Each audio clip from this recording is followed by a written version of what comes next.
Bolam qara. Bolam, shu ko'chada ham telefoningni yig'ishtirgan. Oyi, hozir telefonsiz hech narsa qilib bo'lmaydigan bo'lib qolgan. Yaxshi o'qish uchun ham telefon kerak.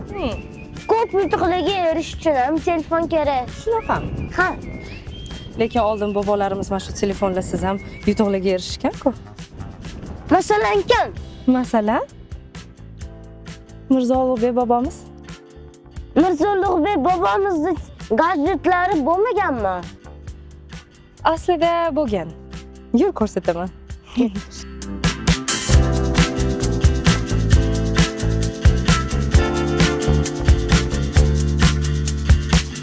Mana bu bobomiz Mirzo Ulug'bek rasadxonasiga tegishli bo'lgan muzey. 2 xonadan iborat 50 ta eksponatlar bor. Vau!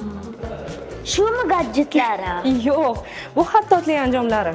Qalamdon, chiroq, siyohdon, qalam. Yoki mamma gadjetlari?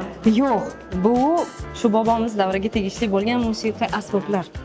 Mana ham hozir shunaqa deb o'ylagandim. Mana men senga aytgan Ulug'bek bobomizning gadjetlari aynan shu bo'limda joylashgan. Qani?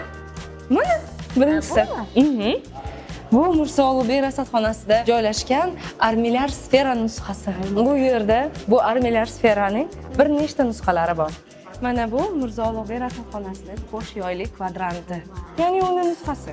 Bu muzeyda Ulug'bek bobomiz va shogirdlarining ilmiy asarlari, astronomik asbob uskunalar, kitoblar va qo'lyozmalar, eskiz va maketlar mavjud.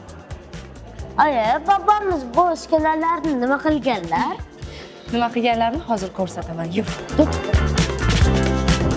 Mana bu rasadxonani hozirgi kunga yetib kelgan ko'rinishi.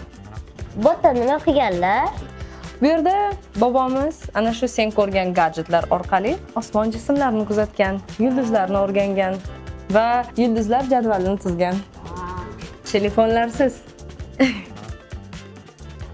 Yana. Oyi, men o'ylab ko'rdim. Xo'sh. Men Bu yaxshi.